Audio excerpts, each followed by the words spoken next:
how much ink evaporation is normal? When should we start looking at the integrity of the seals?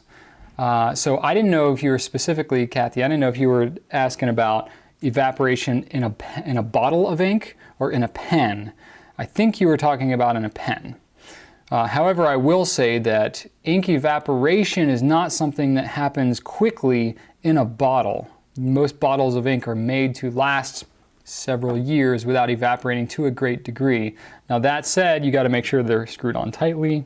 And if there is ink that kind of builds up around the top, it kind of crusts up there, you got to clean that stuff off, otherwise it's not going to seal as tightly. So just watch out for that kind of stuff.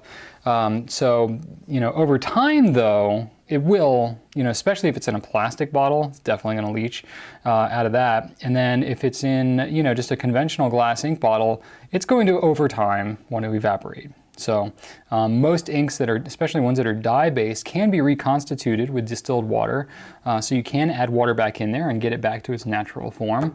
You know, if you've got a 40-year-old bottle of ink, it might be a little tougher to do, but generally you can still do that. I'm not a vintage ink guy myself. I know there's a lot of people out there who like to get really old bottles of ink and then reconstitute them and use them. It's totally legit, you can do that. But anyway, that's not what you asked. I'm getting on a tangent here. So, okay, how much ink evaporation is normal? If you're talking about in a pen, then it's really going to vary from one pen to another.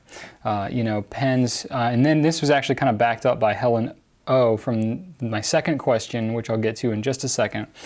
So when should you look at the integrity of the seals? It's kind of generally known that some pens will evaporate ink more than others.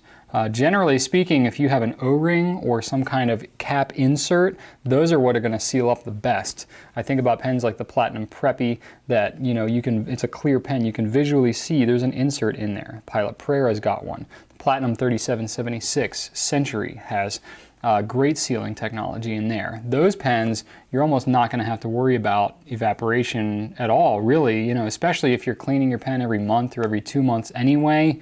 You're really not going to have to deal with it too much. Other pens, like, you know, some of the Noodler's pens are known for drying out a little more, especially if it's a pen that's got a really generous ink flow. You know, flex pens generally tend to deal with that.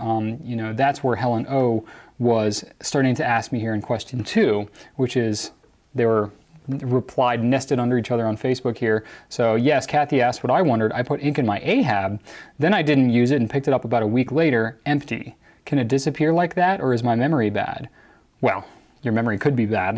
You know, I'm not going to say that it can't be, but you know, I don't know that that generally that ink evaporates that quickly out of the Ahab, but it wouldn't be completely unusual for a noticeable amount of ink to have evaporated out of, especially a Noodler's pen.